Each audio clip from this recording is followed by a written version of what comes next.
Նիկոլ Փաշինյանը շատ է սիրում խոսել իր պատկերացումների մասին, մտածածին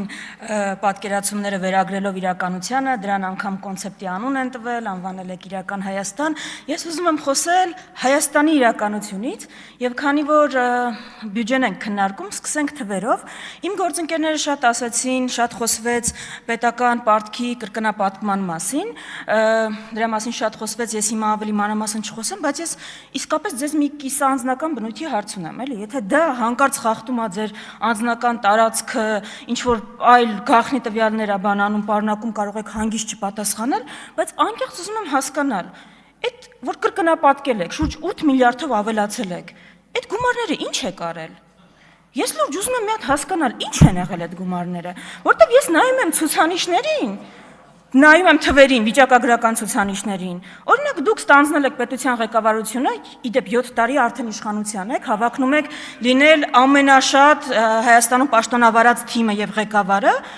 ստանձնել եք, երբ որ աղքատությունը 23.5% է։ Չեմ էլ անդրադառնում ինչ խոստում եք տվել։ Հիմա ըստ վերջին տվյալների 2025-ի աղքատությունը 23.7% է։ Այլ ցուցանիշներ ենք բերում, ծայրահեղ աղքատության, հանցավորությունների աճի, թմրամիջոցների ապօրինի շրջանառման, որտեղ ավելացում կա, դուք ասում եք, դուք չեք հասկանում, մեթոդաբանությունն ենք մենք փոխել։ Սկսել ենք ուրիշ ձև հաշվել, դրա համար է մենակ բանը պայմանավորված, թվերի վատթարացումը, ուրիշ ոչ մի հանկարծ այս երկրում խնդիր չկա։ Բայց այ որտեղ աճ կա օրինակ 31%-ի աճ սպառողական վարկերի բանում, սպառողական վարկ վերցնողների թվի մեջ։ Վարկով ապրող պետություն, վարկով ապրող քաղաքացի, գնալով թանկացող գներ, չաճող եկամուտներ, այսինքն ոչ թե չաճող, թվերը աճում են, բանի վրա, թղթի վրա աճում են, կենսամակարդակը դրանից աճում է, չէ, բայց ես անձերն աչքով կարող եմ տեսնել, այդ գումարների մի մասը առնվազն որտեղ են գնացել, ձեզնից կարող եմ տեսնել, ձեր թիմակիցներից, ձեր վարած մեքենաներից, հիմա ես ուզում եմ գալ նաև ժողովրդավարության իրական պատկերի, Այս ինչ աղմուկ է, ժողովուրդ ջան, կգաք ստեղից կխոսեք։ Ես ժողովրդավարության իրական պատկերի մասին եմ ուզում խոսալ։ Ուրեմն կրեդոն այս թիմը հայտարարել էր, որ ժողովրդավարությունը իր կրեդոն է։ Հայտարարումը, չգիտեմ էլ իրականում ինչ դեմքով ընտրություններ չկեղծելու, վարչական ռեսուրսներ բանանելու, չօգտագործելու մասին։ Համայնքների անուններ եմ ուղղակի կարդում, մի հատ լսեք, էլի։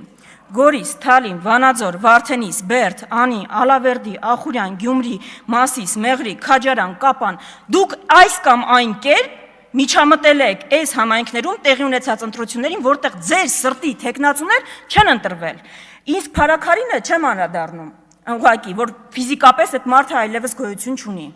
15 համայնք։ Չէ, սա ընտրություններ չկեղծել է, բանը, կեղծելու հետ կապ չունի, մենք չենք կեղծում ընտրություններ, մենք ուղղակի իրանց արդյունքների հետ հաշվի չենք նստում։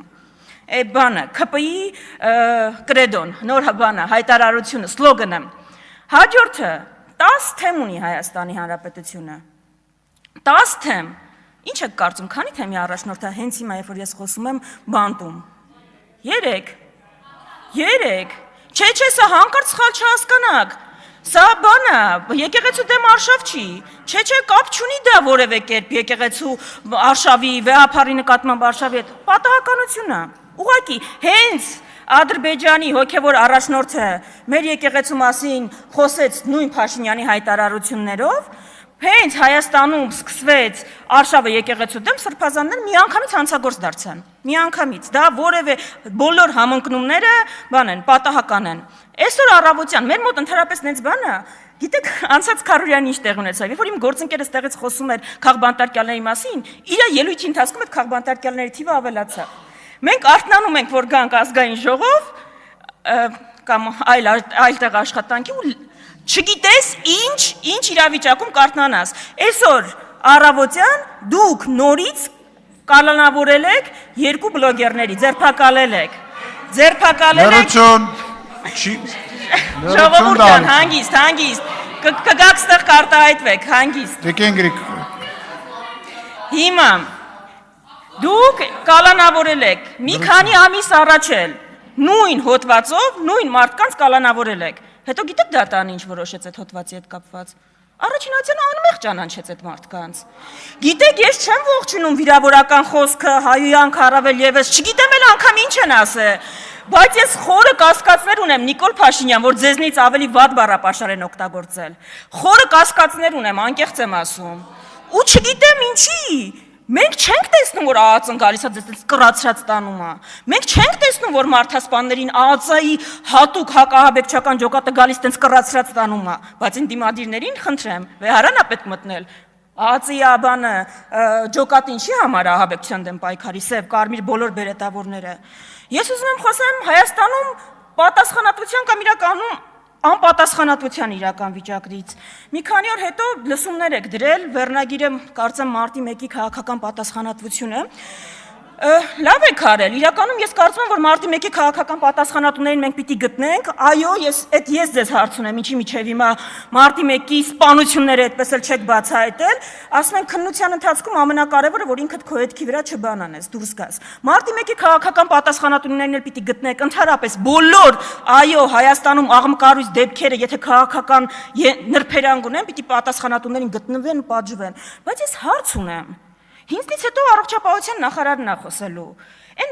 զինվորների մասունքները պարկերի մեջ պահելու քաղաքական պատասխանատվության հարց կա թե չկա, թե ներողությունը մենակ հերիք է։ 15 զինվորների այրվելու քաղաքական պատասխանատվության հարց կա թե չկա, հղի կնոջ վրայերթի քաղաքական պատասխանատվության հարց կա թե չկա, ձեր դեմ ցույց իրականացնողների վրա չթույլատրված զինատեսակներ կիրառելու քաղաքական պատասխանատվության հարց կա, այստեղ խնդիր չկա։ Թե քաղաքական պատասխանատվությունը մենակ այն ոչ ձեզ է վերաբերում, բոլորին ոչ ձեզ։ Ես ուզում եմ խոսել իրական անվտանգային իրական իրավիճակից։ Շատ ենք խոսել այս պայմանագրերից, այդտեղ ինչքան պետք լինի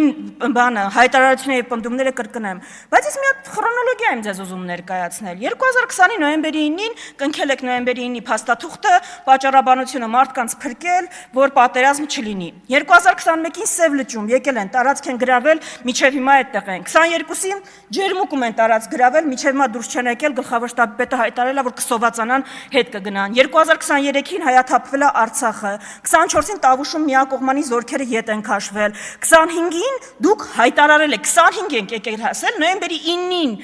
կնքել եք Արցախի վերաբերյալ այդ փաստաթուղթը, ամբողջ 5 տարի հայտարարել եք, որ Արցախով Ադրբեջանի պահանջները սահմանափակվում են, 25-ին եկել ենք դուք հայտարարում եք, որ Հայաստանի Տիրապետության տակ կան ադրբեջանական տարածքներ։ Մի հատ էլի հաջորդ կիսաանձնական բնույթի հարցը տամ։ Այդ ամբողջ փաթեթը կհրապարակեք, հասկանանք Ադրբեջանը մեզնից սենց ամբողջապես ինչ է ուզում, թե դուք էլ չգիտեք։ Ամեն անգամ, երբ որ մի պահանջը բավարարում եք, գալիս է 2-3-ը ավելանում է, եւ այդպես է։ Բայց դուք չեք դա ասում։ Ամեն զիջում ներկայացնում որպես վերջինը, բայց դրան ավելանում է հաջորդ 2-ը, 3-ը եւ մնացածը։ Հիմա ես գիտեմ, որ մենք երբ այսպես խոսում ենք, ներկայացնում ենք խնդիրները, իրականությունը, մեր քաղաքացիների բացարձակ մեծամասնությունը համաձայնում է արդեն, որտեղ դուք այնտեղ եք հասցրել, որ եթե մի քանի տարի առաջ բռնապետ Նիկոլ Փաշինյանը տերմինը բառակապակցությունը ծիծաղելի էր, հիմա էլ ծիծաղելի չի է։ Բայց մեր քաղաքացիները ավելի շատ հարցնում են այլընտրանքների մասին, որ իրականում որն է մեր այլընտրանքը, ինչպես կարող ենք այս իրավիճակից դուրս գալ։ Դիմելով ձեզ, սիրելի քաղաքացիներ, հատկապես երիտասարդներ, կախարդական փայտիկներ չկան։ Մի անգամ կախարդական փայտիկ խոստացողը տեսակ ինչ աղետ ձեզ բերեց։ Միակ ճանապարհը ձեր մասնակցությունն է քաղաքական գործընթացներին, ընտրություններին կլինի հաջորդ կիրակի օրը վաղար շաբաթում, որովհետև ձեր չմասնակցությունը ուղիղ ինդուլգենցիա է գործող իշխանությունների քայլերին, արարքներին, գործողություններին ու ծրագրերին։ Այլընտրանքը ինչքան էլ տրիվիալ հնչի, սկսվում է չանելուց այն, ինչ անում են այս մարդիկ, ու չլինելով այն, ինչ այս մարդիկ են, որովհետև շատ կարելի է ծրագրային, դոկտրինալ այլընտրանքների մասին խոսել, բայց ես ձեզ խնդրում եմ, պատկերացրեք Նիկոլ Փաշինյանին բանակցելուց կառավարական առանձնատների շուրջ, հիմնավորելուց, որ ինքը պիտի այդտեղ լինի, այդտեղ կարևոր է, իր բոլոր անվտանգային միջոցները շատ կարևոր են, ու պատկերացրեք նույն Փաշինյանին բանակցելուց Արցախահայերի իրավունքների շուրջ։ Տարբեր Փաշինյաններ են դրանք, տարբեր Փաշինյաններ են, այլընտրանքը ընդհանրապես սկսվում է քաղաքական հակառակորդներին ավելի քիչ ատելուց, քան սիրում ես պետությունը։ Ձեր այլընտրանքը սկսվում է չլինել Նիկոլ Փաշինյանից, ու այդ քաղաքական ուժերը ու դերակատարները Հայաստանում կան։